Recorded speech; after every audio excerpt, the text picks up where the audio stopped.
Coming. Just wait. Hello everyone, this is Pankaj केवट।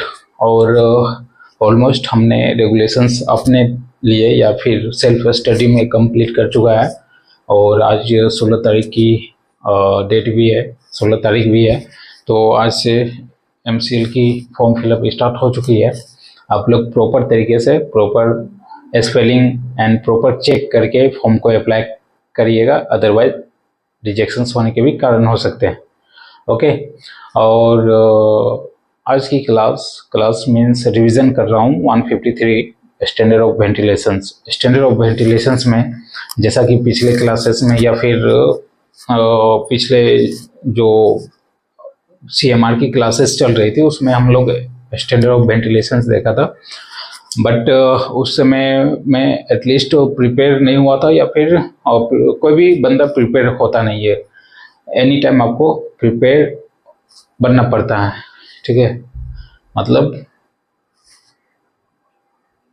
युद्ध के लिए हमेशा तैयार होना होता है। आपको बता के युद्ध नहीं, या कोई बता के आप पे हाथ पाँव नहीं चलाएंगे। आपको एनी टाइम प्रिपेयर्ड होना होता है। ओके। एनीवेज, आज की रेगुलेशंस 153 स्टैंडर्ड ऑफ वेंटिलेशंस, और इसमें हम लोग 2 बुक को मेंटेन करेंगे। एक CMR को देखेंगे, फिर CMR के बाद ओवरमैन हैंडबुक या mind digest, this one. Okay. ये माइंड डाइजेस्ट को लेके इसलिए चल रहा हूँ ना, क्योंकि इसमें बहुत सारे एक्स्ट्रा इट मीन्स कि अगर कोई भी इक्विपमेंट, एसेसरीज या मेजरमेंट करनी हो तो CMR के अकॉर्डिंग मेजरमेंट करनी है इतनी टाइम पे। बट कौन सी इक्विपमेंट, कौन सी कैलिब्रेशंस या क्या होता है, इसके पीछे इस बुक में सारा चीज डाटा दिया हुआ रहता है। जैसे मेथनोमीटर क्या हो गया, बैरोमीटर क्या हो गया, अमीनोमीटर क्या हो गया, वेलोमीटर। तो रेगुलेशंस में बारीकी से एक लाइंस में आपको बता दी गई कि दिस दैट करना है। बट किससे करना है, या फिर और भी एक्स्ट्रा चीज जो कि रेगुलेशंस में वर्ड के अकॉर्डिंग मेंटेन नहीं है, वो इस बुक में है। यानी कि आपकी जो बेसिक डिप्लोमा होती है ना, तो इसलिए इसको भी लेके हम लोग चलेंगे आज की क्लास में। ओके। तो पहला इसमें जो डाटा स्टैंडर्ड ऑफ वेंटिलेशंस की पहला जो डाटा होती है वो क्या है, not less than 6 metre. 6 metre होगा, 6 not less than 6 metre cube per minute. 6 metre cube per minute of per persons के हिसाब से आपको वेंटिलेशंस करनी है। एक बार फिर से, उतनी भी हमें डाटा में कंफ्यूजन नहीं करना है। 6 metre cube per minute of air per persons. Okay. तो ये चीज हमेशा याद रखिएगा कि यूनिट और not less than and not more than, ये दोनों में कंफ्यूजन नहीं करना है। तो पहला इसमें जो डाटा होता है 6 मीटर क्यूब पर मिनट, है ना, पर मिनट ऑफ पर एयर, सुन, पर एयर ना, 6 metre of air per person,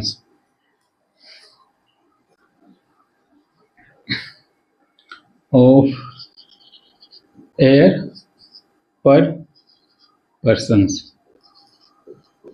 इस तरह की लैंग्वेज रेगुलेशंस में लिखी गई है कि 6 metre cube per minute of air per persons. या तो पर आप लिखना नहीं चाहते हैं तो पर को आप ऐसे भी पर पर्सन के रेट से आपको वेंटिलेशंस करना है।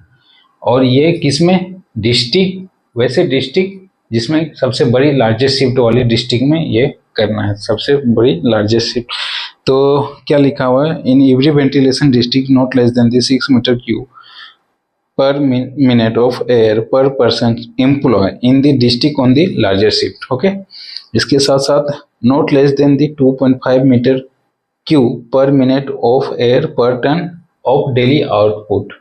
डेली आउटपुट यहाँ देखिएगा नॉट लेस देन, ये क्या हो गया, पहला पॉइंट नॉट लेस देन,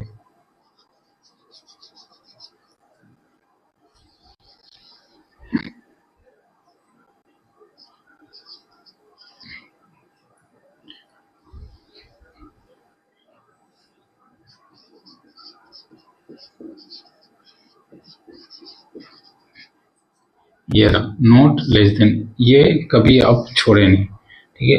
फिर नेक्स्ट डाटा क्या है, नॉट लेस देन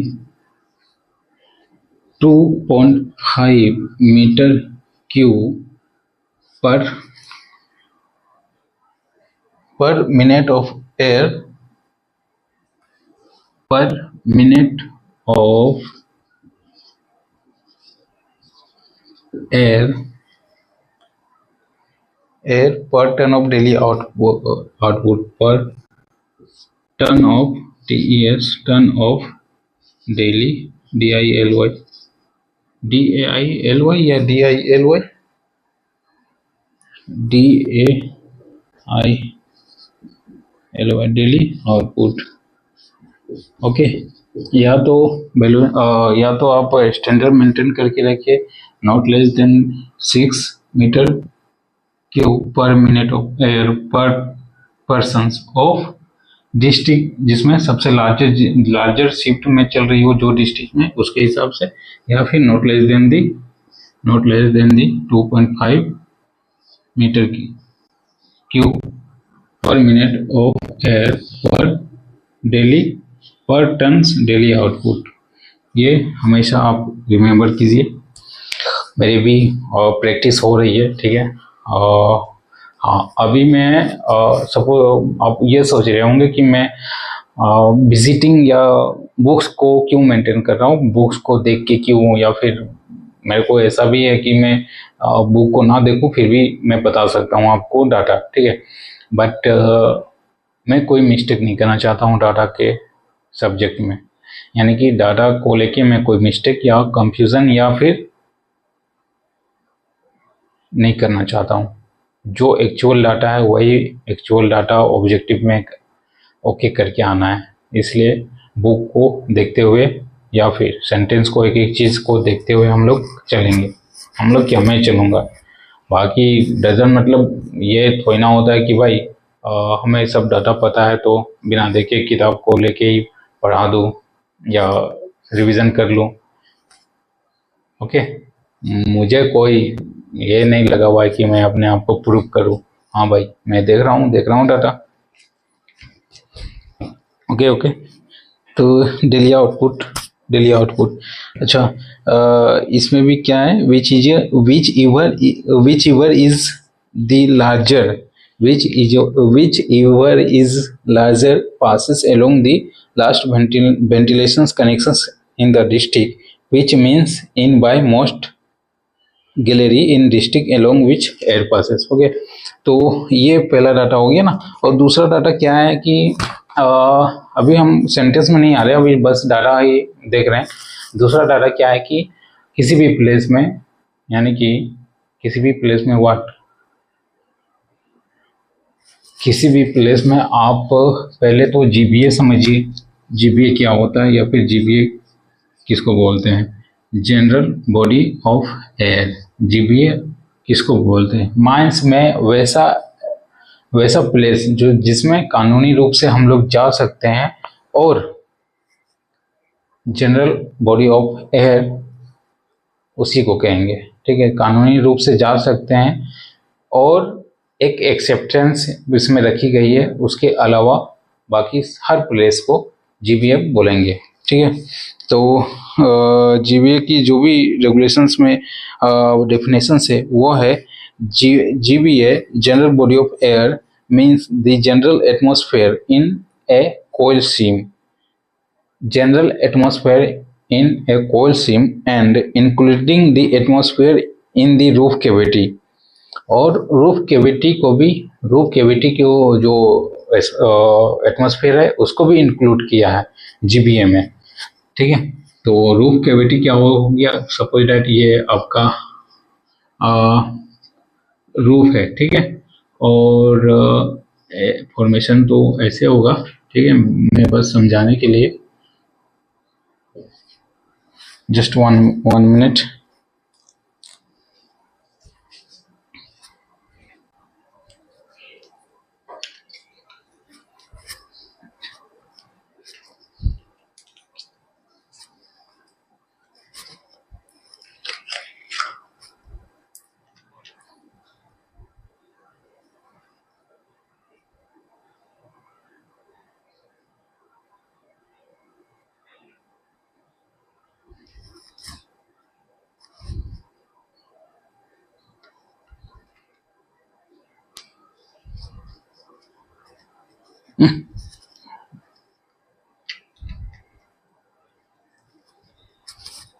भाई हाँ, तो ये आपका स्ट्राटा है, कोल स्ट्राटा, और ये आपका फ्लोर है, और ये आपका रूफ है। डोर है रूफ, और ये फ्लोर। ठीक है, तो यहाँ से इतनी पिलर है, ये गैलरी है, प्लस माइनस गैलरी है। ठीक है, और यहाँ पिलर बनी हुई है, इतना से इतना पिलर। तो रूफ कैविटी क्या होता है? रूफ कैविटी, अगर सपोज डैट यहाँ पे गैस हो गया, गैस है। ठीक है, या फिर देखो यहाँ पे किसी दरमियान, हाँ ये यहीं पे देखते, ये इतना मेरा गैस भरा पड़ा हुआ है। ठीक है, अब क्या हुआ कि कोई भी एग्जामिन करने आया ओवरमैन, देखा कि ये थोड़ा सा ऐसे दरका हुआ है, नीचे कर्व टाइप का है, तो ये समझ गया या तो कुछ है समथिंग, या फिर यहाँ वाली चाल धंसने वाली है। थोड़ी सी पापड़ी, जो छत में पापड़ी हो जाती है, धंसती है, तो ये क्या किया, अपना स्टिक से इसको झड़वाया, तो ये जो रूफ कैविटी हुआ, ये क्या हो गया, गैस बाहर आ जाए तो ये कैविटी का फॉर्म ले लिया, यानी कि गड्ढा में आ गया। तो ये जो गड्ढा हो गया ना ऐसे कर्व टाइप में, तो इसी को रूफ कैविटी बोलते हैं। अरे भाई, कैविटी मतलब समझ नहीं रहे हो? इतने एड में दिखाया जाता है तीत के लिए कैविटी हो जाना, गड्ढे हो जाना, लेकिन उस गड्ढे में तीत की बात है, और माइंस के लैंग्वेज में ये अलग बात है। ओके, तो जहाँ कैविटीज होती है वहाँ गैस पाई जाती है, तो वो गैस बाय वेंटिलेशन से अगर हल्की मात्रा में, तो ये डाइल्यूट होके बाहर निकल जाएगी, कोई प्रॉब्लम नहीं। तो इसी को रूफ कैविटी बोलते हैं। तो रूफ कैविटी भी जीबीए में आएगा, ठीक ना, लेकिन दो ऐसा चीज जो जीबीए में इंक्लूड नहीं रखा गया, और वो चीज है but does not included GBA atmosphere in the sealed off area और in any borehole drilled in a coal. अच्छा, इसमें भी आप फंस सकते हो, और इन एडजेसेंट स्ट्राटा। तो सील्ड ऑफ एरिया को इंक्लूड नहीं किया गया है जीबीए में, SELED sealed off area not included, और बोर और in any borehole drilled in a coal, और वैसा बोरहोल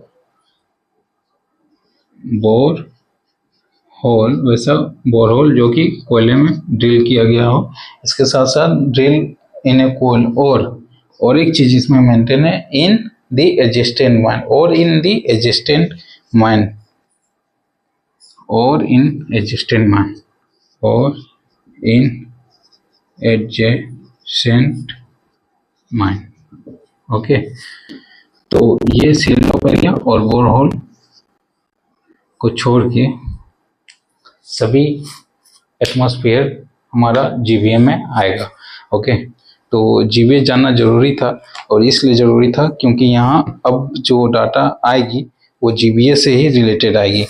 तो eight every place in the mind where are required to work pass of air does not contain less than 90% of oxygen and or more than 0.5% of carbon dioxide or any noxious gases quantities like to be affected to the health of any persons। Okay, तो second data यहाँ उभर के आया कि mines में every place in the mind where persons are required to work or pass work और पास यानी कि जहाँ हम लोग काम कर सकते हैं या चलना फिरना है माइंस में, वैसे प्लेस में।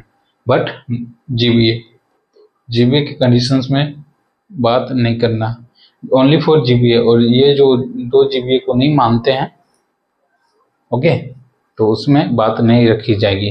अगर क्वेश्चंस आपको घुमाने के लिए पूछ दिया जाए कि जीबीए के अकॉर्डिंग नॉट लेस देन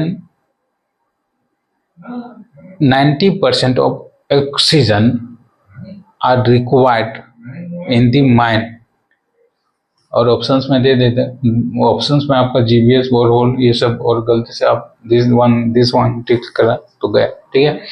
तो आपकी रेगुलेशंस की जो डाटा है उसी के अकॉर्डिंग आपको टिक करनी है, ठीक है। तो नेक्स्ट डाटा है कि not less than contain in at every place in the mine where persons are required to work or pass, the air does not contain less than 90% of oxygen। दूसरी data, the air does not contain less than 90% of oxygen, 90% of oxygen, 90% of oxygen से कम नहीं होनी चाहिए। यानी कि जो जहाँ भी है वर्किंग हो रही है या फिर पास है या ट्रैवलिंग जहाँ भी एसेसिबल है जहाँ माइंस में जाने के लिए, वहाँ के हवा में not less than the 90% of oxygen. Okay, इसके साथ साथ क्या कह रहा है, नॉट मोर देन दी, एक तो ये चीज हो गया, और दूसरा not more then 0.5% of CO2, 0.5% of CO2, not more then the 0.5% of CO2 और any noxious gases in quantities likely, or any noxious gases in quantities likely to be affected by the persons। कोई भी ऐसी gases जो बल के मांग में हो या फिर ऐसा क्वांटिटीज में ना हो या फिर ऐसा मात्रा में ना हो जिससे वर्कर को या लोगों को या फिर किसी टूल्स टेक्निक्स मशीनरीज किसी को भी डिफेक्ट कर सके, यानी कि उसमें कुछ ना कुछ हानिकारक कर सके। बट अभी वर्कर या अदर टूल्स की बात नहीं करेंगे, रेगुलेशंस में पॉइंट है for workers, for persons likely to be affected health of any persons. अगर यहाँ वर्कर या टूल्स ये सब भी ऐड कर दी जाए तो फिर आप ऑब्जेक्टिव में टूल्स ये सब को ऐड कर सकते हैं, लेकिन ओनली फॉर पर्सन्स है तो पर्सन्स वाले ही मैं समझ रहा हूँ ना क्या क्या एक एक पॉइंट से क्वेश्चंस घुमा फिरा के देते हैं, ठीक है। तो बेस्ट ऑफ लक, आपको भी समझना होगा, ठीक है। तो ये चीज़ अब फिर से रिपीट करते हैं, at every place in the mine where persons are required to work or pass, the air does not contain less than the 90% of oxygen or more than 0.5% of carbon dioxide or any noxious gases in a quantity likely to be affected affect the health of any persons. Okay, अब आते हैं तीसरी data में, the percentage of inflammable gas. Inflammable gas means methane. Okay, CH3. The percentage of inflammable gas does not exceed 0.75. फिर दूसरी data आ गई, the inflammable gases does not exceed CH3 does not exceed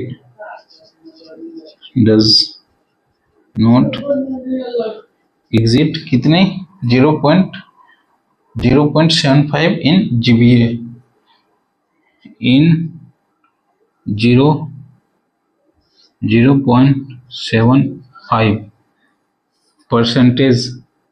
देखो इसमें percentage as a symbol, ये symbol में maintain नहीं किया गया, बट पहले ही लिख दिया the percentage of inflammable gas does not exit in 0.75. तो मैं परसेंटेज यहाँ पे लगा देता हूँ in GVA. GVA means the general body of return air of any ventilation district. General body of return air of any ventilation district. पूरा नहीं लिखता हूँ, आप समझो.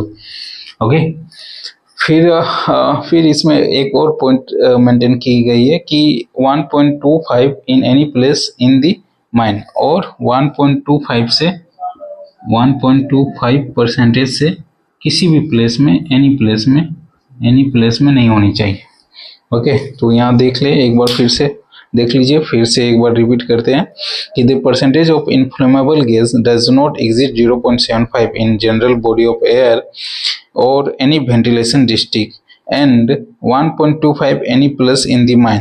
अगर आप फर्स्ट टाइम रेगुलेशंस को देख रहे हो ना तो कंफ्यूज हो जाओगे कि सर 1.25% क्या है. ठीक है, नॉट लेस देन है, नॉट एग्जिट है, नॉट ग्रेटर देन है, क्या है.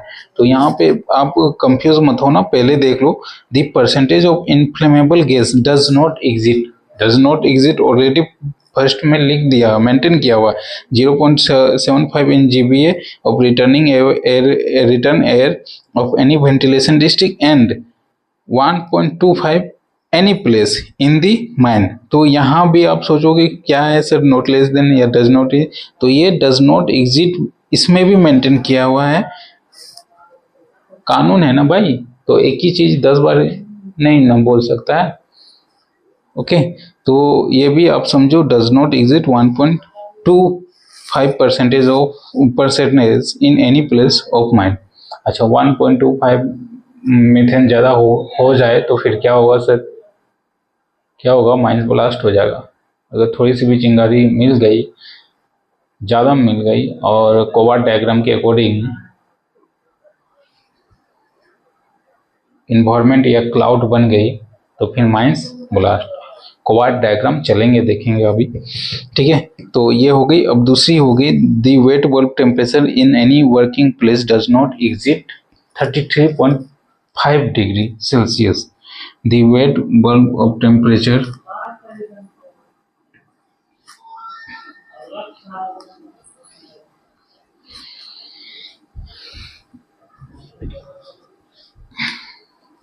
WBT बोल रहा है. The wet bulb temperature does not exceed कितनी 33.5 degree Celsius. Okay, Celsius. The wet bulb temperature in any working place, sorry इसमें वर्किंग प्लेस आपको ऐड करना होगा. Any working place does not exit any working place. मैं bracket में लिख देता हूँ, वर्किंग प्लेस में ये बात कर रहा है. वर्किंग प्लेस में घुमा फिरा के पूछ देगा कि पूरी माइंस में, तो no, it is not for all mines, only for working place. ठीक है, डज नॉट एग्जिट, एक एक पॉइंट आपको समझना होगा. The wet bulb temperature in any working place does not exceed 33.5 degree Celsius and where the wet bulb temperature is exceed 30.5 degree Celsius, arrangement are made the ventilate the same with a current of air moving speed not less than the 1 meter per second. पर second. अभी क्या चल रहा था, पर second पर minute. देखो हम लोग डाटा किस में ले रहे थे, पर मिनट में ना, ये पर मिनट है ना, अब क्या हो गया पर सेकेंड में आएगा। देखना कंफ्यूज मत हो ना, ऑब्जेक्टिव में पर मिनट पर सेकेंड किसी भी डाटा को चेंज हो सकता है। तो पहला does not exit 30.5 degree Celsius any working place में, ठीक है। और इसके साथ साथ मेंटेन किया, अगर किसी प्लेस में या कहीं भी या वर्किंग प्लेस में ही अगर 30.5 डिग्री सेल्सियस से WBT ज़्यादा रहे तो ऐसे केस में आपको एयर वेलोसिटी यानी कि करंट ऑफ एयर कितनी रखनी है, 1 मीटर क्यूब पर सेकेंड के हिसाब से रखनी है। अभी मैं क्या करता कि सेकेंड की जगह मिनट को ऑब्जेक्टिव में लिख के आ जाता, ठीक है, टिक करके आ जाता। अभी हमारी नज़र पड़ी कि यहाँ पे क्या है, सेकेंड है, 1 metre per second. 1 metre, metre भी है, मीटर क्यों नहीं है, 1 मीटर क्यों नहीं है, 1 metre per second, 1 metre per second. तो ऐसे ऐसे डाटा में आपको एक एक लाइन, एक एक सेंटेंस, एक एक वर्ड को भी देखना होता है। डज नॉट लेस देन है, डज नॉट क्या है, एक बार फिर से रिपीट करते हैं। The wet bulb temperature in any working place does not exceed 33.5 degree Celsius and where the WBT exceed 30.5 degree Celsius, arrangement are made of ventilate of the same with current of air moving at speed not less than the यहाँ दो गलती हो गई ना हमसे, एक तो not less than दी छूट गई और 1 मीटर था तो हमने क्या करा, 1 मीटर क्यूब कर दिया था, ठीक है। तो नॉट लेस देन, फिर से लिख देता हूँ, जितनी बार पढ़ोगे उतनी कंसेप्ट अच्छी होगी। Not less then 1 metre per second के हिसाब से। अगर इससे ज़्यादा WBT रही या फिर इतनी रही तो नॉट लेस देन की 1 मीटर पर हिसाब से हमको करनी है, ओके। एग्जिट इससे ज़्यादा रही, ओके। फिर last data is for ensuring compliance with the provision of clause B, C, D of any sub-regulations of air and air sample and temperature readings shall be taken at least once in every 30 days. As a result, shall be recorded in a one-page book of the purpose. Okay, for the purpose. हाँ, क्या कह रहा है ना कि जो भी clause में जो भी डाटा ये सब है, जो भी क्लॉज बनी है उसको आपको इंश्योर भी करना है। और इंश्योर कैसे करेंगे, एग्जामिन करके, या तो आपके पास कुछ इक्विपमेंट हो, एसेसरीज हो या फिर एपरेटस हो, ठीक है, कुछ है आपके पास गैजेट, तभी तो आप किसी चीज़ को एग्जामिन कर सकते हैं या डाटा ले सकते हैं। अब बता देगा इस रूम में हवा की मात्रा क्या है, तो हम कहाँ से मेजर करके बताएं, कुछ हमारे पास होगा तभी तो सेम चीज़, या फिर नहीं तो पूरी एयर सैम्पलिंग कीजिए और लैब में टेस्टिंग जाके करवाइए, उसमें सारा ओके। तो जो भी हम लोग गैजेट या समथिंग एयर सैम्पलिंग या टेम्परेचर की जो भी रीडिंग लेंगे वो रीडिंग हमारा किस में आना चाहिए कि कितने दिनों तक कर लेनी है, at least 1 in every 30 days, okay, at least 1 in every 30 days। Month में नहीं बोली गई है, ओनली 30 डेज में गई, at least once in every 30 days. ये याद रखना 30 डेज में है, मंथ में नहीं है, okay. Shall be recorded and बोर्न पेज बुक। इसके बाद कह रहा है कि provided that at any mine or part where special condition exist, किसी प्लेस में या किसी माइन के पार्ट में कोई स्पेशल कंडीशंस आती है तो हमें chief inspector by order in written and subject to such conditions in condition as he may specify therein approve a ventilation scheme in variance of the aforesaid provision. जो भी provisions के according कहीं भी climate या कहीं भी mines में किसी भी प्लेस में ये होना संभव नहीं हो पा रहा है, तो वैसे केस में चीफ इंस्पेक्टर के द्वारा जो भी दिशा निर्देश होगा उसके अकॉर्डिंग हम लोग चल सकते हैं। ठीक है, इसके साथ साथ next point is in every mines ventilation as specified sub regulations two by suitable mechanical ventilator. तो यहाँ यूजेस भी दी गई है कि जो भी हम लोग ये मेंटेन कर रहे हैं वो कैसे करेंगे, हवा से फूंक के नहीं करना है, एमएमवी का यूज करेंगे, suitable mechanical ventilator. Okay, if with respect of any mines or part of thereof the regional inspector is of the opinion the ventilation is not adequate, he may be ordered in return requires installation and maintenance of such mechanical ventilator as a capable of producing adequate ventilation in the mine और part. अच्छा, अगर कुछ regional inspector को with respect और to any mine और part of the regional inspector is of the opinion, अगर regional inspector को लगा कि समथिंग कुछ है, तो या फिर आपको भी समथिंग कुछ लग रहा है कि यहाँ ऐसे ऐसे करना है, एमएमबी तो एक जगह फिक्स रहता है, लेकिन ऑक्सिलरी फैन को इधर से उधर या बूस्टर फैन को यहाँ से वहाँ करना है, तो उस कंडीशंस में आपको किससे परमिशंस या फिर किससे ओपिनियन कर लेनी है, चीफ इंस्पेक्टर से, सॉरी रीजनल इंस्पेक्टर से, ओनली रीजनल इंस्पेक्टर से। तो ये स्टैंडर्ड ऑफ वेंटिलेशंस, पहली पॉइंट को भी देख लेते हैं। पहली पॉइंट सबसे इम्पोर्टेंट है, it shall B duty of the owner agent and manager. और इसकी ड्यूटी क्या होगी, वेंटिलेशन ऑफिसर अगर ऑब्जेक्टिव में रहा तो आप तो टिक करके आ जाओगे, लेकिन 153 के अकॉर्डिंग ओनर एजेंट और मैनेजर की ही रिस्पॉन्सिबिलिटी होगी कि किस चीज़ की, of every mines to take such step of necessaries constantly provided in all parts of the mines below ground which are not sealed off, जो कि सील्ड ऑफ नहीं है, where are not sealed off adequate ventilations to adequate ventilations.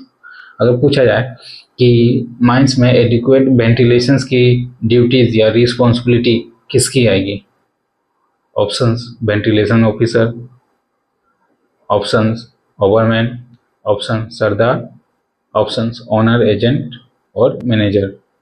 तो फिर आप किसको टिक करेंगे, adequate ventilations. तो आप पहले ही देखोगे कि भाई वेंटिलेशंस ऑफिसर ही काम करता है ना, वेंटिलेशंस के पर्पस को वेंटिलेशंस के अकॉर्डिंग या वेंटिलेशंस का काम वेंटिलेशंस ऑफिसर देखेगा। भाई पढ़े नहीं है तो आप ऑब्वियसली वेंटिलेशन ऑफिसर टिक करके आओगे, ठीक ना। But right answer was is owner agent manager, last option. तो प्रॉपर मेंटेन किया हुआ है कि भाई एडिक्वेट वेंटिलेशंस जो भी देखेंगे वो कौन देखेंगे, ओनर एजेंट और मैनेजर। इसलिए एक एक चीज पढ़ना हो रहा है।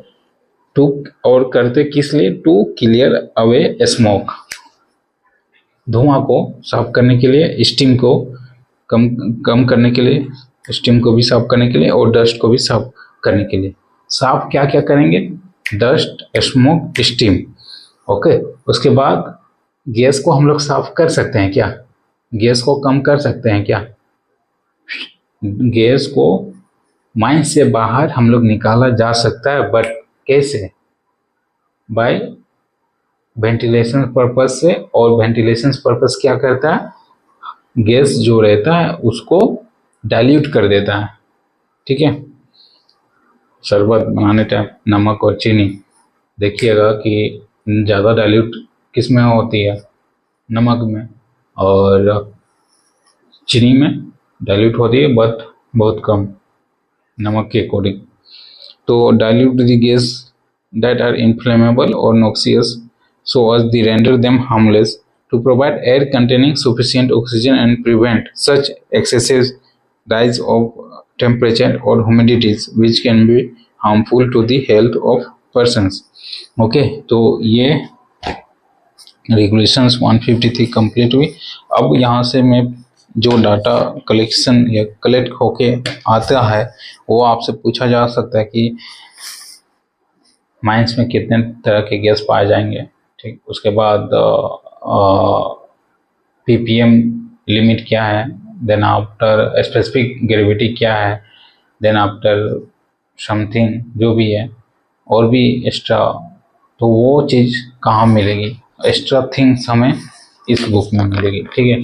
और अगर किसी बंदे को रेगुलेशन का पढ़ने को तरीका नहीं पता है तो ये बुक बहुत इजी तरीके से यही बात इसमें रखी गई है। तो पहला क्वेश्चन है यहाँ पे, what are the provisions of this statute on the standard of ventilations.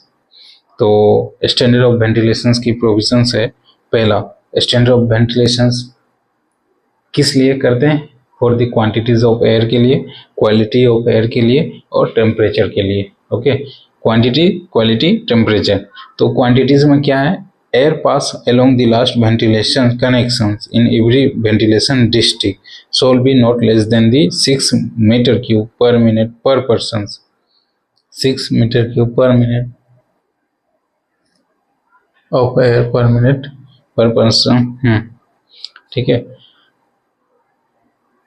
अब यहाँ पे इसको और सरल तरीके से बना दिया गया, 6 metre cube per minute of air per person, ठीक है। तो यहाँ पे सरल तरीके से में क्या बनाया है कि 6 metre cube per minute per person, 6 metre cube per minute per person, इस तरह से सरल बना देंगे, ये आपको याद हो जाएगा, ठीक है। उसके बाद in the district in the largest shift और 2.5 metre cube per minute per tons of daily output productions, whichever is more, okay, so not less than the 6 metre. फिर देन क्वालिटी में क्या क्या करना है, the air at every place where persons are required to work or pass air shall contain 0.2 not less than the 90%। जो भी air या quality आपको मेंटेन करनी है वो क्या करनी है, oxygen not less than the 90%, CO2 not more then the 0.5%, no noxious gases likely to be affected health of persons, CH4 shall be not more than 0.75% in return of the ventilation district and not more than 1.5% at any place in the mine, any place मतलब GBA और return of the ventilation district. Then after temperature क्या रखें, at any working place not exceed 33.5 degree Celsius, wet bulb temperature 33.5 degree Celsius से ज़्यादा नहीं रखनी है। If it exceed 30.5 degree Celsius, wet bulb velocity of air shall be not less than the 1 metre per second, 1 meter per second। Then after, to ensure compliance with the above standard, air samples and temperatures readings will be taken at least once in 30 days and results will be recorded। प्रत्येक 30 दिन में आपको air sampling और temperature का reading लेते रहना है प्रत्येक 30 डेज में, not once at least 30 days. Ventilation will be produce by mechanically ventilator, और जो भी वेंटिलेशन हम लोग कर रहे हैं वो मैकेनिकली वेंटिलेटर यानी कि MMV। Respirable airborne dust at any working place not exit 2 milligram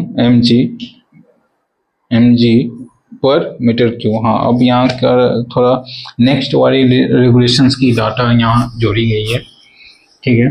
तो रेस्पिरेबल डस्ट जो होगा वो क्या है कि respirable airborne dust at any working place not exit respirable dust at any place 2 milligram per metre cube air per metre cube air, ये respirable dust की बात की गई है, ठीक है। नेक्स्ट वाली डाटा जोड़ी गई है। फिर air velocity shall not be less than the prescribed in regulations 160। अब जो 160 की रेगुलेशंस है ना, एयर वेलोसिटी कहाँ कितना, out by in by third degree, second degree, first degree, okay 160 regulations velocity of air current उसके अकॉर्डिंग आपको रखनी है, not less than the regulations 160, ठीक है। इसके साथ साथ if any special circumstances exist DGMS में भी रिलैक्स द अबव स्टैंडर्ड। अच्छा डीजीएमएस यहाँ लिख दिया, ventilations complying with the above standard is called adequate ventilations. और जो भी वेंटिलेशंस के कंप्लाइंग है, कंप्लाइंग मीन्स क्या बोले, कानून कानून कानून नियम लॉ।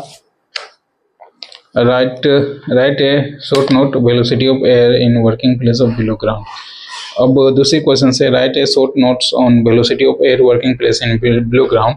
तो ये रेगुलेशंस 160 की बात आ रही है। Immediate out by connections of the face degree 1 2 3 रहे, आपको 30 मीटर पर मिनट के हिसाब से आपको एयर वेलोसिटी रखनी है, 30 मीटर पर मिनट के हिसाब से, और ये 160 की रेगुलेशंस आएगी। उसके बाद डिग्री थर्ड में क्या रखना है, 4.2 मीटर फ्रॉम द फेस और intake side of the partition 45 metre per minute के हिसाब से। Then after 7.5 metre from the discharge end of air duct 25 minute per minute के हिसाब से। एट मैक्सिमम स्पेन और long wall face 75 metre per minute के हिसाब से। अगर जहाँ लॉन्ग वॉल फेस है वहाँ मैक्सिमम आप कितने रख सकते हैं, 75 मीटर पर मिनट के हिसाब से। ओके रेगुलेशंस 160 देखिए।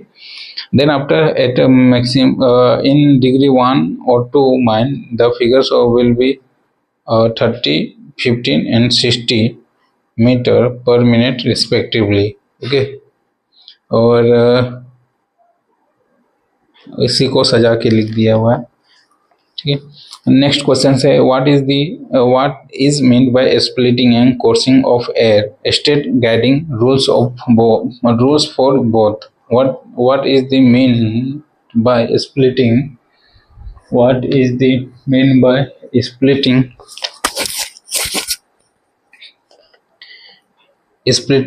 and coursing of air state and guiding the rules for both splitting and coursing of air. Splitting means dividing air entering the mines into number of parts and sending one part to every district so that all district have independent ventilations। अच्छा splitting मतलब हवा को तोड़ना, ठीक है।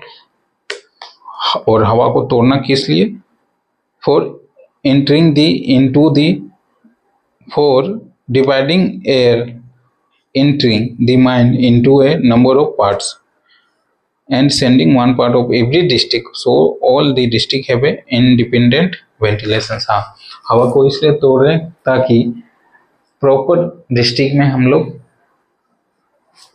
Individual सब में हवा हम लोग पहुंचा सके, इंडिपेंडेंट हवा पहुंचा सके, ठीक है। अब coursing means directing the air from the nearest connections to the face by British PVC corrugated sheet and partitions of the auxiliary fan with tube। हाँ हवा को coursing मतलब क्या होता है, खींचना होता है ना, COURSING। coursing मतलब क्या होता है, स्प्लिटिंग मतलब डिवाइड करना बांटना, सबको पता है। coursing शायद खींचना ही होता है, एक बार देख लेते हैं, COURSING coursing मीनिंग हवा, दौड़ शिकारी कुत्ते के खड़े, coursing मीनिंग विथ, इसमें दौड़ रखा हुआ है ना, बट आई थिंक coursing मतलब खींचना ही हो सकता है यहाँ पे। ओके तो क्या क्या कह रहा है कि means direct, coursing means directing the air from the nearest connection. अगर वेंटिलेशन कनेक्शंस यहाँ है, वेंटिलेशन कनेक्शन यहाँ है और हमको यहाँ फेस में हवा डालनी है, तो ये डायरेक्ट खींच रहे हैं हवा को, ठीक है। तो इसको हम लोग क्या हो जाएगा, मतलब ये इधर भी बंद करवा दिया मैंने स्टॉप, और वेंटिलेशन स्टॉपिंग बना के इधर भी बंद करवा दिया स्टॉप, और ऊपर से तो हवा आ रही है बट इधर भी बंद करवा दिया, या तो ब्रिटिश क्लोथ स्टॉपिंग बना के या टेम्पररी स्टॉपिंग बना के, और यहाँ से डायरेक्ट हवा को हम लोग कहाँ, यहाँ coursing के लिए भेज रहे हैं, तो खींच रहे हैं। अगर ये नहीं लगवाएं तो हम लोग क्या लगवा देंगे, ऑक्सिलरी फैन लगवा दें ताकि हवा डायरेक्ट खींचे और यहाँ पास कर दे। तो इसी को ऑक्सिलरी कोर्सिंग ऑफ एयर बोलते हैं। Coursing means directing the air from the nearest connections to the face by brackets, PVC corrugated sheet partitions or by the auxiliary fan with tube. Splitting और कोर्सिंग समझ में आ गए। Then after rules of splitting and coursing, अब हवा कैसे splitting करेंगे और कैसे खींचेंगे या फिर कोर्सिंग करेंगे, इसके बारे में क्या प्रावधान है इसके बारे में बताई गई है। Air entering the mines shall be split up to into a number of parts and send to different district. Number of parts में भी हमें डिवाइड करनी होती है और सब डिस्ट्रिक्ट में भेजनी होती है air. Each district shall have two independent intake airway, one of this shall be used as a travelling. और प्रत्येक डिस्ट्रिक्ट में दो इंडिपेंडेंट एयरवे होनी चाहिए, इनटेक एयरवे होनी चाहिए, जिसमें कि एक प्रॉपर ट्रेवलिंग के लिए लगी होनी चाहिए। Intake air shall be arrange so travel away from the stagnant water. Stagnant मतलब वाटर का रिजर्व होता है या फिर नमी होता है शायद। Air passing from a goaf और old working shall not be taken to the face. अच्छा, ये भी रूल्स है कि एयर जो पासिंग कर रहे हैं गोव के तरफ में या फिर ओल्ड वर्किंग के तरफ में, shall not be taken to the face, वो चीज़ फेस में नहीं आनी चाहिए। Any connections between a main intake airway and a main return airway shall be provided at least 2 doors।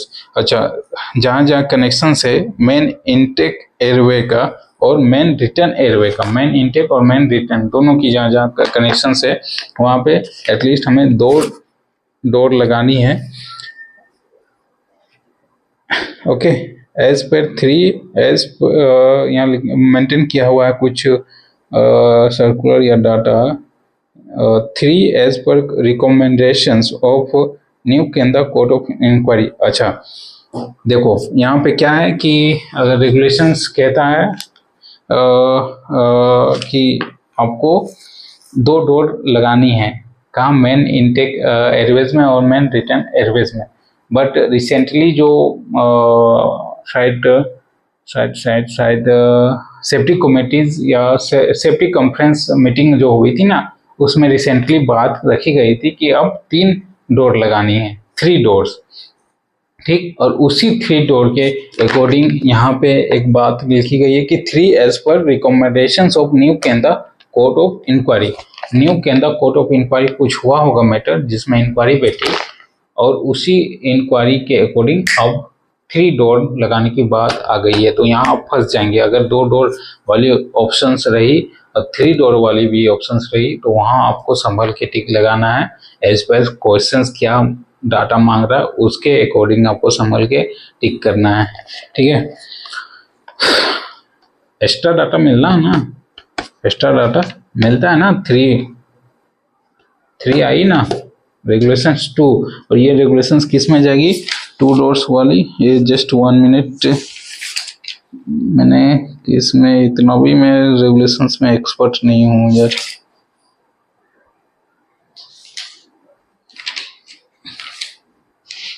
To doors वाली किस में आएगी, किस रेगुलेशंस में आएगी?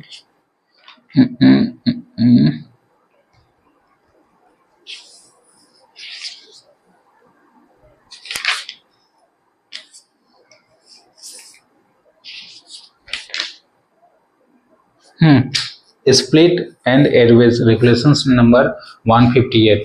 स्प्लिट एंड एयरवेज के अकॉर्डिंग 2 डोर्स लगाने की बात की गई है। Every connections between a main intake airways and main return airways shall until it is more than required and has been sealed off be provided with at least 2 doors, so especially whenever one door is open the other door can be kept closed, and steps will be taken to ensure at least one of the door is always closed, provided the such connections which is not more than required will be effectively sealed off। okay, तो 158 के 4th वाली point में ये आप 2 door वाली connection दे सकते हैं, but new Kendra court of inquiry के बाद से 3 डोर लगाना स्टार्ट हो गई है। So space that when one is open the other can be kept close. अगर एक खोलते तो सेल्फ क्लोजिंग तरीके से डोर बनाई जाती है कि आप जब तक पुश करो अंदर जाओ तो वो तो ऑटोमेटिक क्लोज हो जाएगी, बट अगर एक आप खोलते हैं तो दूसरी बंद रहे और दूसरी खोल रहे हैं तो ये बंद रहे। Steps will be taken to ensure at least one door is always closed. If the connection is not required, it shall be sealed. Okay. Then after, air shall be coursed that velocity is not less than the following. कह रहा है कि air shall not be caused that velocity is not less than the following: 4.5 metre from the face, degree 1 and 2 में 30 metre per second और degree 3 में 45 metre per second. Main ड्राइवेज मूल should not be kept more than 3 meter ahead of the face of the main heading. Okay, no working or gallery should be extended more than 3 meter from the nearest ventilation connections unless air is caused up to 3 meter of the face. हाँ, कह रहा है कि no working or gallery should be extend more than 3 meter from the nearest ventilation connection unless air is caused in 3 metre of the face. अच्छा, कह रहा है कि कोई भी वर्किंग या गैलरी नहीं हम लोग एक्सटेंड करेंगे more than 3 metre from the nearest ventilation connections unless, जब तक कि air is coast up to 3 metre of the face, जब तक कि हवा हम लोग कोस्ट ना कर ले 3 मीटर फेस तक, 3 metre up to 3 meter of the face. Okay, then after statutory, next question है statutory state the statutory provision regarding ventilation stopping. Provisions regarding ventilation stopping. अब देखो यहाँ क्या बताया गया कि ventilation stopping के अकॉर्डिंग प्रोविजंस क्या है। आप बताइए अपने हिसाब से क्या प्रोविजन होनी चाहिए वेंटिलेशन स्टॉपिंग के अकॉर्डिंग प्रोविजन बताइए। तो ये क्लास नहीं हो रही है, मैं सेल्फ स्टडी कर रहा हूँ, ठीक है। तो व्हाट, तो वेंटिलेशन स्टॉपिंग आप कैसे करेंगे, या तो टेम्पररी करेंगे या तो परमानेंट करेंगे। परमानेंट करेंगे तो कैसे करेंगे, उसमें तो वही है, दीवार खड़ा कीजिए या फिर सीट। और दीवार खड़ा करना है तो विद आरसीसी कितनी रेगुलेशन क्या डाटा रखनी है, विदाउट आरसीसी कितनी डाटा रखनी है, और टेम्परेरी में क्या हो जाएगी, सीट वाली आ जाएगी, ब्रिटिश क्लॉथ आ जाएगी, फिर प्लास्टिक सीट वाली आ जाएगी। तो इस तरह का ओके, तो देखते हैं, चलते हैं आगे। Sufficient number of ventilation stopping should be provided and maintained to ensure adequate ventilations at all working place. Hookah stopping should be kept up to date. Okay. Every stopping between the main intake and main return airway should be constructed of masonry or bricks work not less than the 38 centimeter thick as directed by DGMS. This thickness should be not roof of the roadways. अब ये कह रहा है कि every stopping between the main intake and main return airway should be constructed of masonry bricks work. ईटा से हम लोग दीवार बनाना है, ठीक है, या फिर मैसोनरी करनी है। मैसोनरी मतलब पक्की चीज होती है, पक्की ईटे की, और वो जो थिकनेस होगी not less than the 38 centimetre thick as directed by the DGMS। 38 centimetre ये डाटा दिया गया है, बट ये डाटा किसकी बात कर रही है, दीवार की बात कर रही है, बट ब्रिक्स वर्क में। अच्छा, और आरसीसी और विदाउट आरसीसी अभी मेंटेन नहीं आया, पर 38 मैंने अभी तक रेगुलेशंस में कहीं डाटा देखा है नहीं। तो ये डाटा थोड़ी नोट करने वाली डाटा है, तो इसको आप थोड़ा कंसेप्ट में रखिए कि एक्चुअल डाटा आपको लेके चलना है DGMS सर्कुलर और regulations statutory books, side book से नहीं, ये तो साइड बुक हो गई ना, तो मैंने इसको देखूंगा बाद में। To prevent leakage, ventilation stoppings will be constructed after making proper khanja foundation in the roof, floor or side, and the stoppings will be plastered with the thick coat of lime or cement plaster. To prevent leakage, ventilation stopping, हाँ अच्छा आपको ventilation stopping बनानी है, और जो भी आप ventilation stopping बना रहे हैं तो कम से कम खांजा जो होगी ना दीवार के किनारे, वो खांजा आपको काटते हुए बनानी है। वो कहाँ कहाँ पे खांजा कहाँ कहाँ, रूफ पे, फ्लोर पर और साइड पे।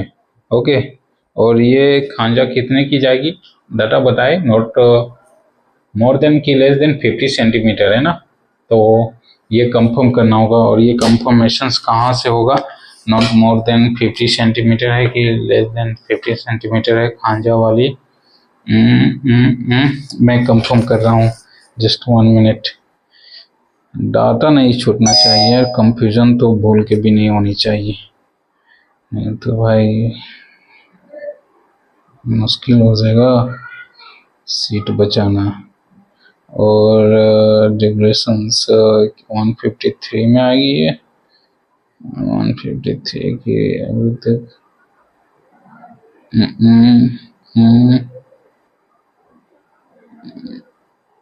SWOT सीरीज रेगुलेशंस 150 तक है, रेगुलेशंस 5 61 153 अंडरग्राउंड सपोर्टिंग, ये 50 अभी तक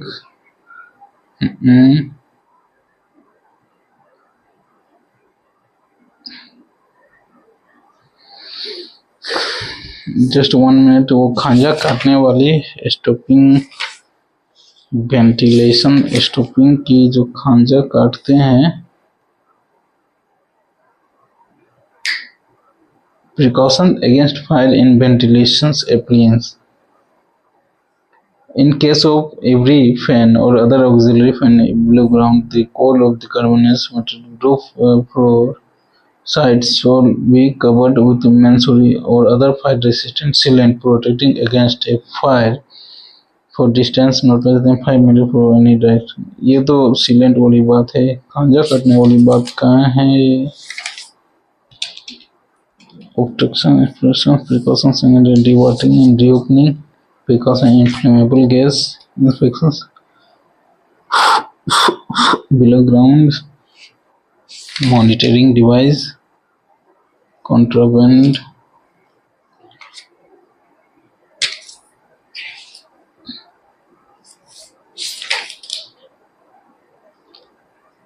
फिफ्टी सेंटीमीटर है खांजा की, बट मोर देन है कि लेस देन है, 50 सेंटीमीटर से डाटा मुझे मिल नहीं रही है, बट अगर कभी भी मिलती है तो आप मेरे को भी बताइए, और मुझे मिलती है ना तो मैं तो बता दूंगा आपको।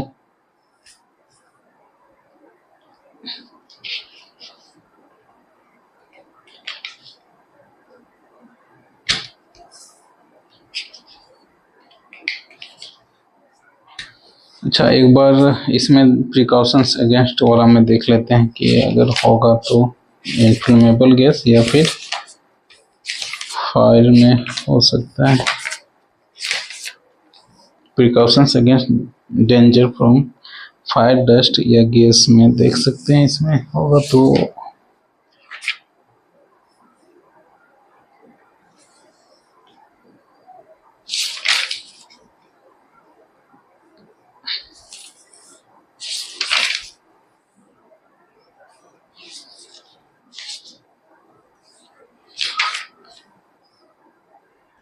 मीटर फायर कहाँ गया भाई?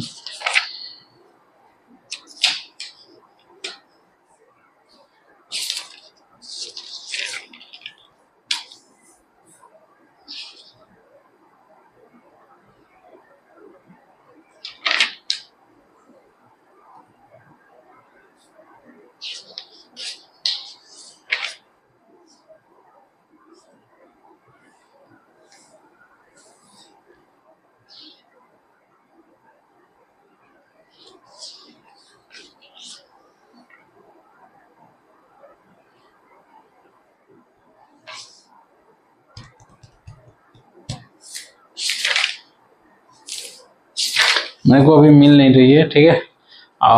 मैं ये जानना चाह रहा हूँ ना कि अगर कोई हम लोग वेंटिलेशन स्टॉपिंग बनाते हैं तो खांजा जो काटा जाता है, खांजा मतलब पकड़ रखने के लिए, खांजा मतलब आप समझ रहे हो, मान लीजिए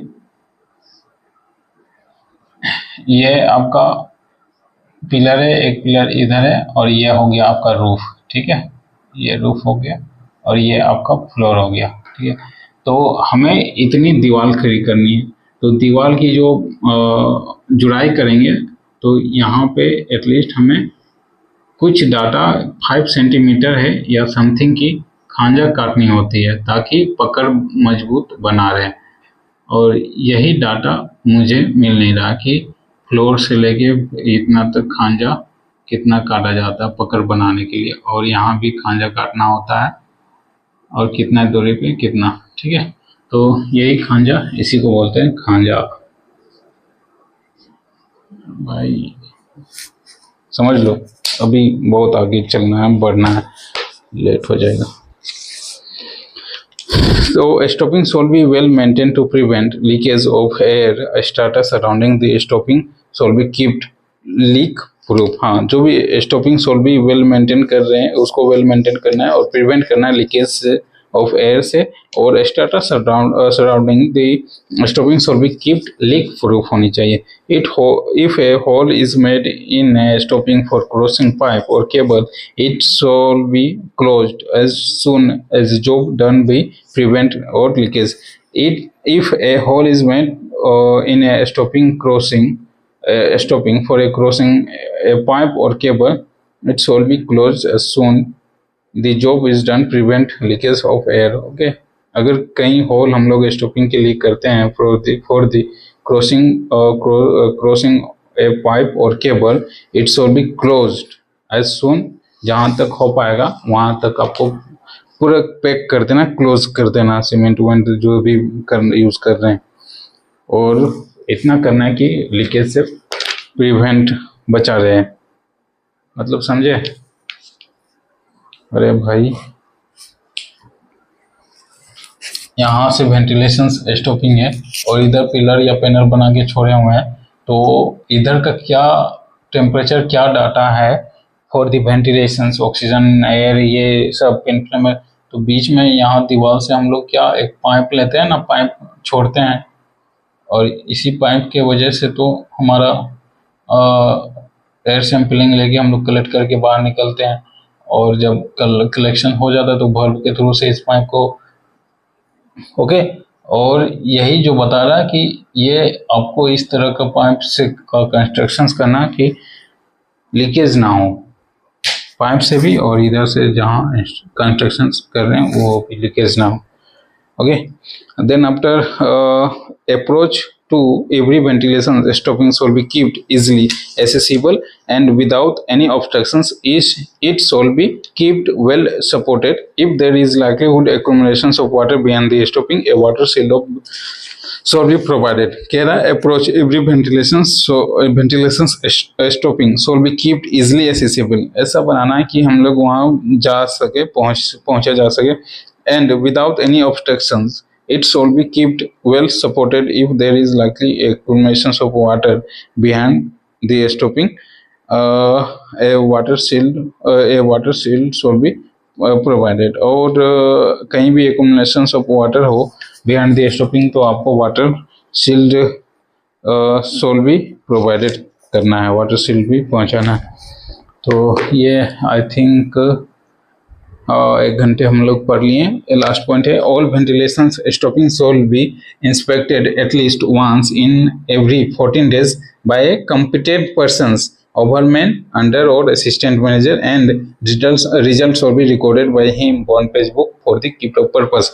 अब देखिए हम लोग रेगुलेशंस 153 के अकॉर्डिंग पढ़े थे कि एयर सैंपलिंग और टेम्परेचर की रीडिंग कितने में करनी है, एवरी 30 डेज में, है ना।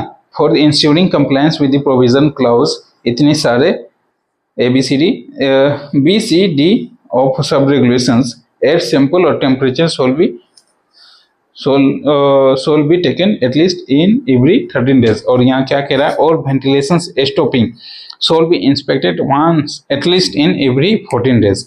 यहाँ वेंटिलेशन स्टॉपिंग की बात कर रही है कि जितने भी वेंटिलेशन स्टॉपिंग है हमें क्या करनी है,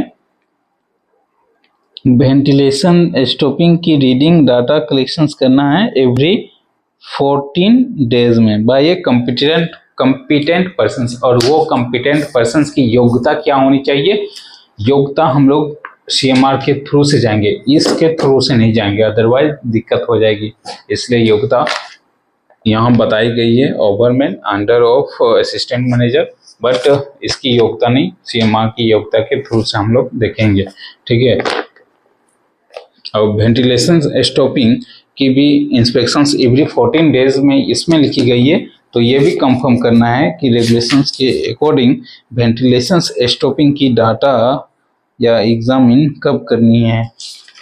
ventilation stopping split airways grates closed precautions against fire ventilation appliances, हाँ इसी में हो सकता है, नहीं इसमें ऑब्स्ट्रक्शंस इंटरप्शंस एंड अल्टरेशंस नहीं, precautions against dewatering reopen implement oxygen ventilations की inspections of unused working of gears है एवरी 7 डेज में।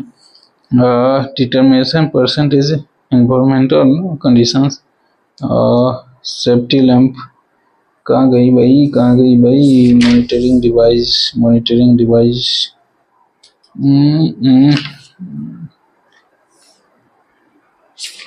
14 days milk unit monitoring device 14 days ventilation aims to be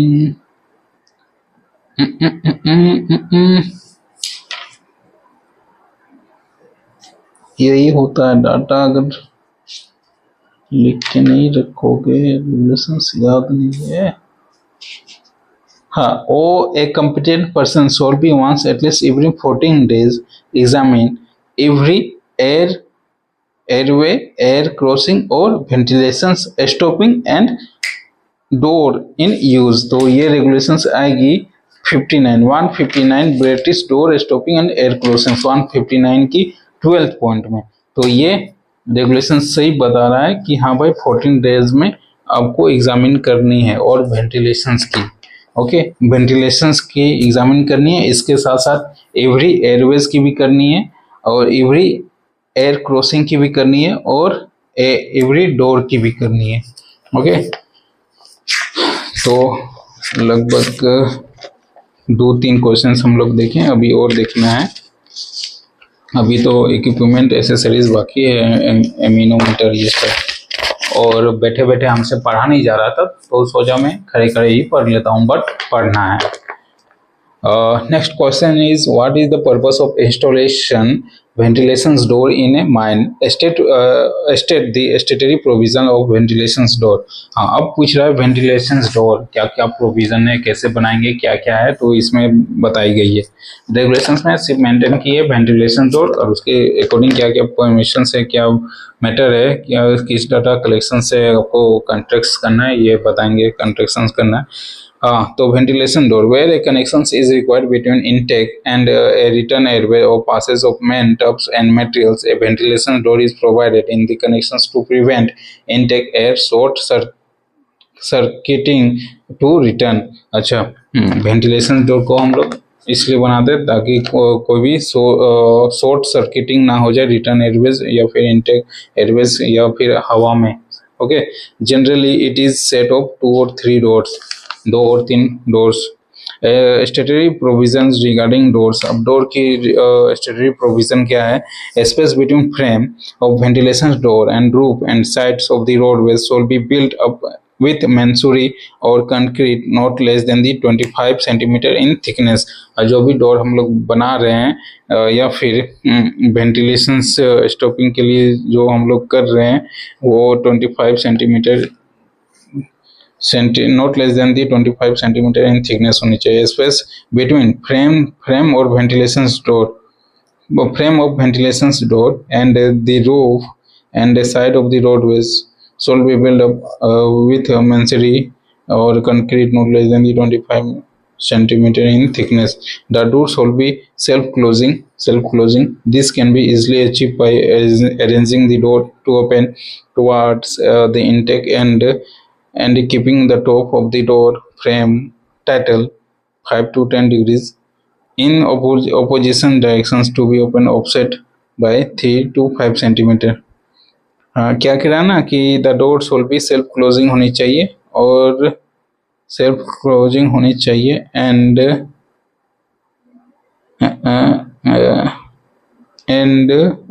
keeping the top of the door frame tight in the opposition direction to opening by offsetting 3 to 5 centimetre. ये क्या data है समझ में नहीं आ रहा है, इसको आप देख ले।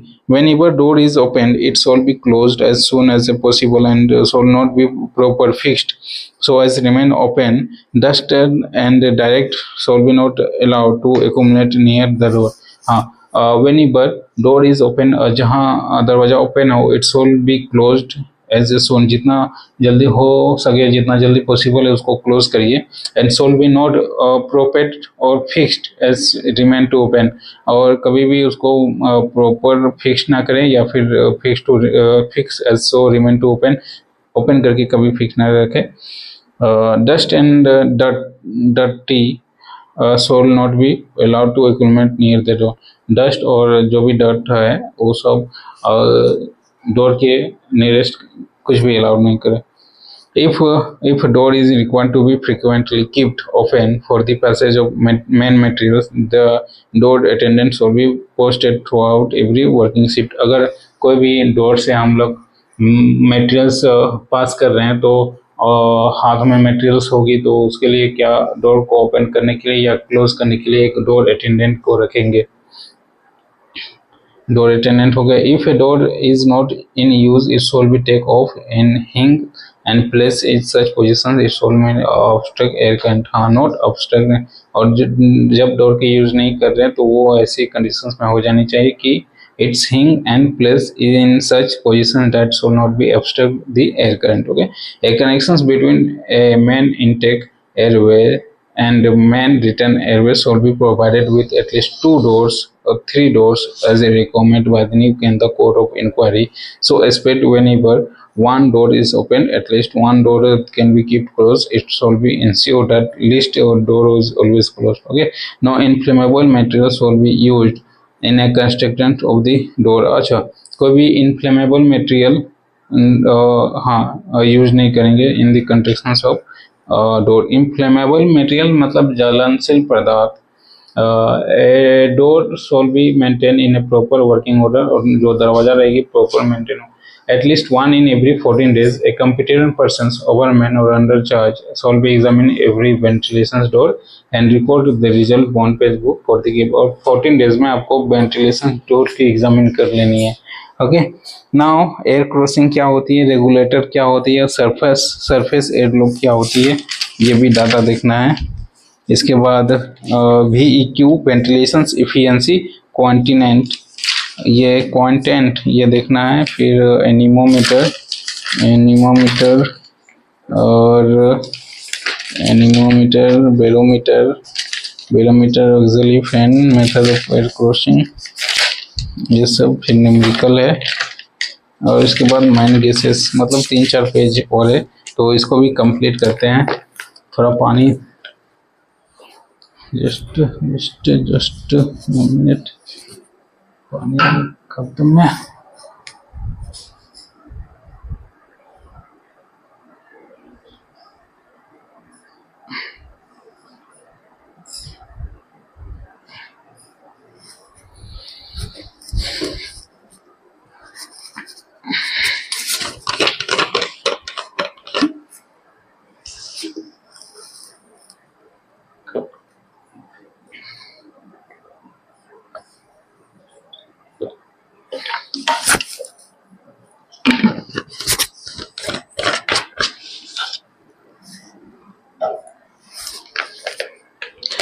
Okay, air crossing, when where a return airways crosses an intake airways, an air crossing is built if one airway in the deflected over the other the crossings is called overcast.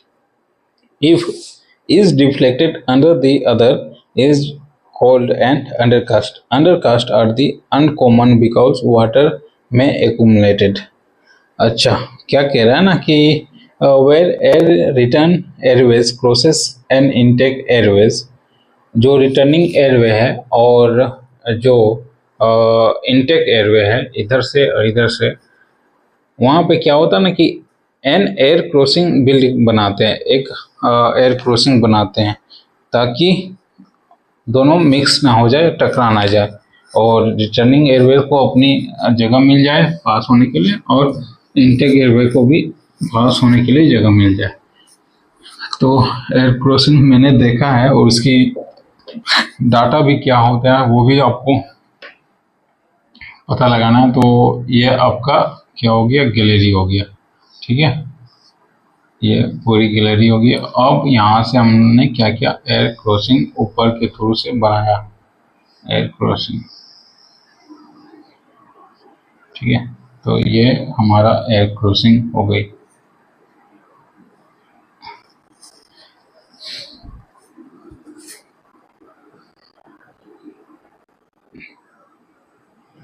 Air crossing के लिए हम लोग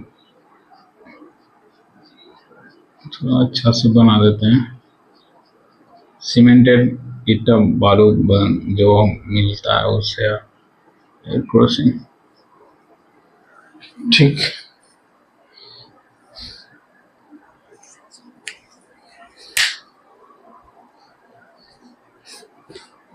अगर हवा इधर भी face है, ठीक है, तो ये आपका हो गया इनटेक ऑफ एयर और ये क्या हो जाएगा,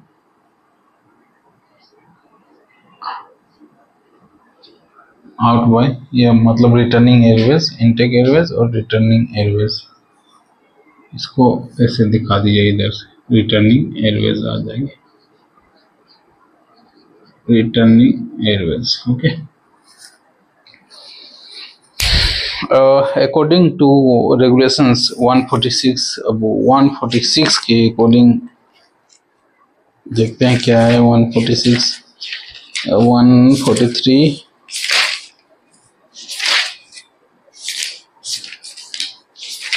146 यानी कि stone dust barrier. According to regulations stone dust barrier every air crossing is to be explosion proof. हाँ, जो भी एयर क्रॉसिंग बना रहे एक्सप्लोजन प्रूफ होनी चाहिए। In such air crossing roof of the lower airways intake is heighted and a false roof made of reinforced cement concrete 30 centimeter thick, reinforced with girder 15 centimeter into 8 centimeter and wide. Slide wall lowest airways built not less than the 75 centimeter in thickness। अच्छा, इसमें तो stone dust के बारे में बताई गई है, लेकिन एयर क्रॉसिंग जो डाटा है ये बताई नहीं गई है और ये सर्कुलर से हमको निकाल के देखना होगा। बुक पे भरोसा नहीं कर सकते हैं, सर्कुलर पे निकाल के देखना होगा। और बुक जो भी बुक पे रेनफोर्स सीमेंटेड वो कंक्रीट वाली है वो 30 सेंटीमीटर थिक बता रही है और रेनफोर्स विथ गिर्डर उसमें 15 इंटू 8 इंटू वायर डाटा बता रही 15 इंटू 8 सेंटीमीटर, ठीक है। साइड वॉल में airway built not less than the 75 centimetre thickness. तो ये डाटा मेरे को सर्कुलर में देखना होगा, ठीक है। Area of crossing cross sections either airways kept not less than the 9.3 metre cube. हाँ, ये डाटा मैं पढ़ा था कि जो भी क्रॉस सेक्शंस होगी वो कितनी होगी, 100 स्क्वायर फीट होनी चाहिए। यानी कि एयर क्रॉसिंग जो भी ये बन रहा है ना, जितना भी ये बन रहा है ये कितनी होनी चाहिए, 100 स्क्वायर फीट होनी चाहिए। बट ये नॉट लेस देन दी है या मोर देन दी, ये तो पता, not less than the, keeped not less than the, not less than 100 square feet. Okay, हाँ यही मैं डाटा खोज रहा था, not less than the 100 square feet. और अप्रोक्सीमेटली में इसको मीटर क्यूब में देखा जाए तो 9.3 मीटर बता रहा है, 9.3 मीटर क्यूब ये डाटा है इस बुक के अकॉर्डिंग। बट सर्कुलर को आप ओपन करके देखेंगे। Okay, the bag of intake was solid packed with the derivatives free from inflammable material to give a slope not steeper than 1/3 to the floor और returning airway. The back of intake वाल, जो intake वाल की जो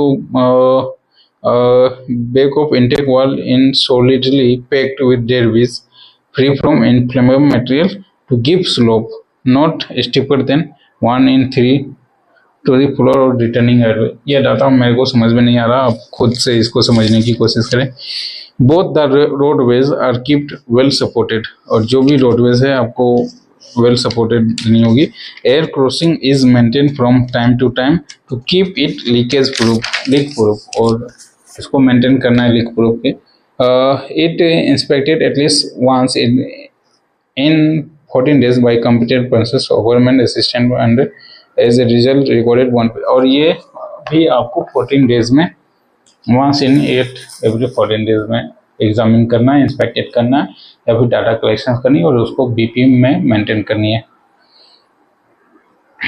यार बोलते बोलते पेट दर्द देने लगता है, बट एग्जाम है। रेगुलेटर क्या होता है? Regulator is stopping with a window which is provided with A sliding shutter. Sliding shutter for regulator the size of opening. The shutter is usually made in steel plate. Sliding is the set of horizontal or vertical channel built in the frame fitted in the bricks stopping। अच्छा, regulator क्या होता है? पंखा के regulator है ना, उसको control करने के लिए कि कितनी स्पीड में और क्या स्पीड में रखनी है। सेम इट इज यहाँ भी रेगुलेटर होती है, किसके लिए? Stopping with a window which provided with A sliding shutter. Okay, for the regulating the size of opening. The shutter is usually made of steel plate or sliding in a set of horizontal or vertical channel built in the frame fitted in a bricks stopping. Okay, a disc near the shaft bottom get air excess of its requirement, while a disc at long distance from the shaft get insufficient air. A regular build of the near disc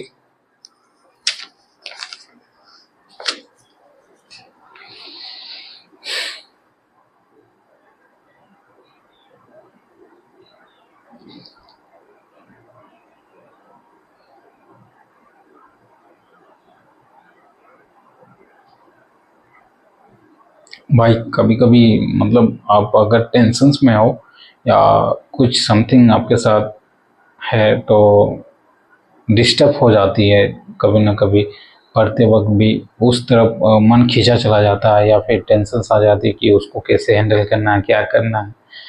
same it is मेरे साथ भी होती है, पढ़ते पढ़ते कभी कभी दिमाग उधर चला जाता है, अब मन भी नहीं कर रहा है। बट और सबकी वाणी सॉल्यूशन से मनी पावर, कुछ भी काम करवाना है, money money money. Anyways, regulator is stopping with a window which is provided with a sliding shutter regulating the size of opening.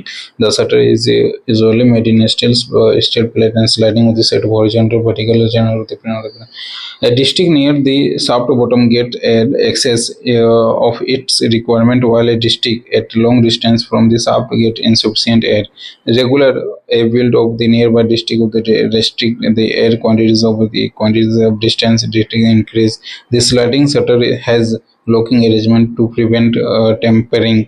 Regulator is installed in the returning airways. यहाँ अब मन भी नहीं है तो जैसे तैसे मैं डाटा तो है नहीं, बट जैसे तैसे कर रहा हूँ।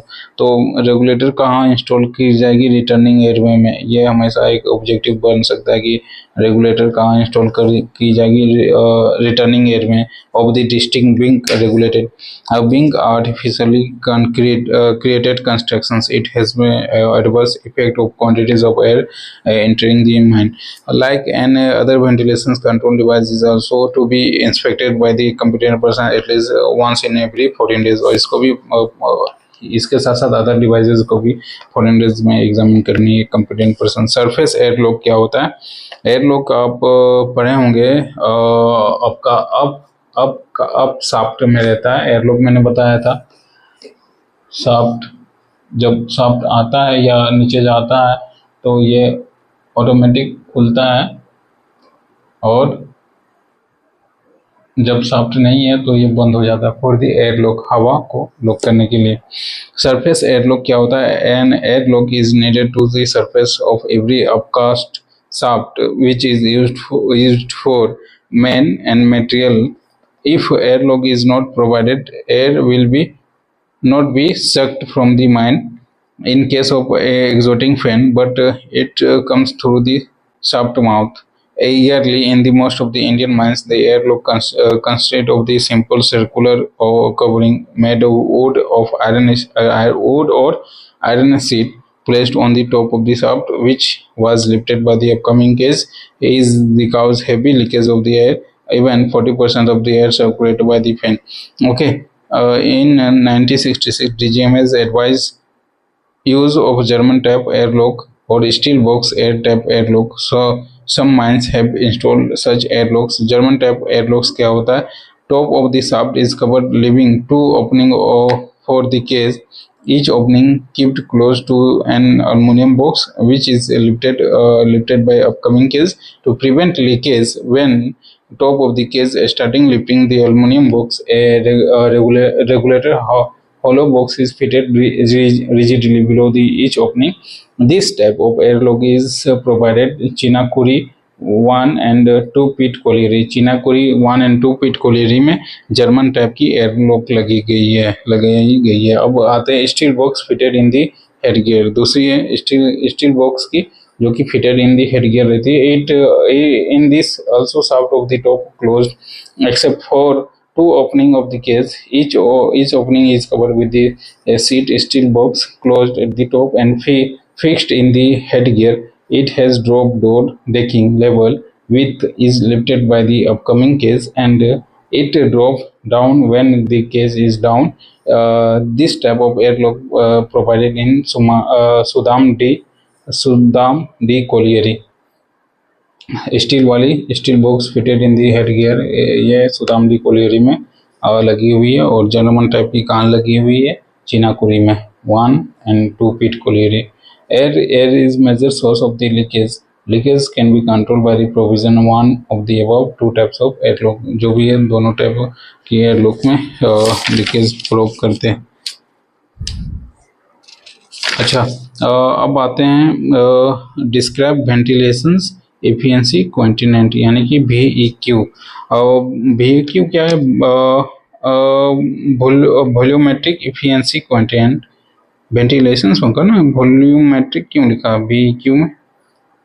is the ratio of quantities of air reaching the last connections in the district of quantities entering the district, that is VEQ of the district equal to air quantity reaching the last connection in the district, air quality entering the district. अच्छा, जो भी last connection है district की और इस district के जो ये कनेक्शन एयर कनेक्शन से डिस्ट्रिक्ट की और ये डिस्ट्रिक्ट है, तो यहाँ से इतनी जो हवा डिवाइडेड होगी वो कितनी आएगी उसके अकॉर्डिंग ये district. Okay, ventilation VEQ should be work one of the every distinct when air quantities of measure and recorded in the air measurement book. VEQ depend on the workmanship in the building, the stopping, air crossing and door quality of the air, maintaining no stopping along the airways. Normally VEQ should be not less than the 85% for 30 stopping के लिए 85% हो गए। VEQ of mind sum of the air quantities reaching the last connections of all district quantity entering the हवा जितने VEQ of mines कैसे निकालते हैं, sum of the quantity of reaching last connections of the all district, last connections of the all air district, ठीक है, by dividing by जितना हवा हम लोग भेज रहे हैं, quantities of entering the mine. It depends on the leakage of the air through fan house, surface lock, stopping door, crossing and port condition, poor maintenance, stopping not up to date, hole stopping or pipes, cables not properly sealed of the mine VEQ in bore and pillar working is generally 40 to 50%, और bore and pillar में VEQ कितनी होनी चाहिए, 40 to 50% होनी चाहिए। As overman in charge underground district. अब आती है नेक्स्ट क्वेश्चन है, an overman in charge of underground district what actions will be you take the following circumstances and why the main mechanical ventilation remain stop for the 30 minute. अगर MMB 30 minute के लिए बंद हो जाती है तो आप क्या रिकॉर्ड या फिर क्या एक्शंस लेंगे।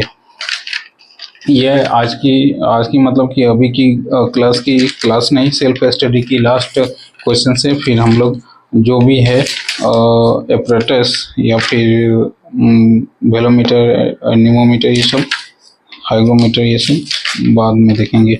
ओके, तो हम प्रिकॉशंस लेने जा रहे हैं। Actions by overman on stoppage of man mechanical ventilator, अगर 30 मिनट से ज़्यादा हो गई है स्टॉप तो प्रिकॉशंस लेंगे। On the getting information of stoppage of MMB from the attendance clerk or otherwise coming into the now of it, overman in charge of the district shall be take a following actions. All workmen shall be withdraw from the face of nearest in main intake airways at least 2 centimeter away from the nearest working face. Okay, 270 metre तक आपको लेके आना है, काम धाम रोक के। जितने भी वर्कमैन है सबको इलेक्ट्रिक पावर सोल्व भी कर, इलेक्ट्रिक पावर को आप कट ऑफ कर देंगे। If the ventilation start within 1 hour of the stopping, अगर वेंटिलेशन फिर से स्टार्ट हो जाती है तो ओवरमैन सोल्व भी check all the faces of inflammable gas and noxious gas, adequacy of the air and safety, और जो भी नॉक्सियस गैस है या फिर ओवरऑल आपको पहले चेक कर लेना है, इनफ्लेमेबल गैसेस ये सब की भी। If auxiliary fan is used he shall be restart fan after checking the gas of side and shall be check of the fans after the run of this. पूरी अगर auxiliary fan है तो चारों तरफ आप चेक कर लें, उसके बाद ही ओके ऑक्सिलरी को स्टार्ट करें। When the face are found safe, electric power shall be restored and working shall be allowed process from the place to they has been be withdrawn. अच्छा, जहाँ फेस में हम found when face are found safe, electric power shall be restored. हाँ, अगर आपको face सुरक्षित लगे तो फिर से इलेक्ट्रिसिटी को ऑन कर दे, यानी कि रिस्टोर कर दे, और वर्कर्स को अलाउड कर दे कि जाइए आप काम कीजिए। Okay, he shall be send information to receptions of worker in written of the senior officer present below ground of the manager। अगर हाँ आपको एक क्या इंफॉर्मेशंस भी भेजना है किनको, विथ रिटर्न में, कहाँ, अपने सीनियर ऑफिशियल को या फिर जो भी आपके साथ शिफ्ट में या बिलो ग्राउंड में प्रेजेंट है उसको आपको, या फिर मैनेजर को आपको भेजना है कि ऐसा ऐसा मैंने काम करवाया या किया। If the stoppage is 1 hour, अगर 1 घंटा से ज़्यादा काम बंद है या पंखा बंद है तो द ओवरमैन शैल बी विथड्रॉ और पर्सन टू द, जितने भी पर्सन्स हैं सबको विथड्रॉल कर लेंगे। कहाँ तक, एकदम बाहर निकाल देंगे, माउथ तक, सरफेस तक।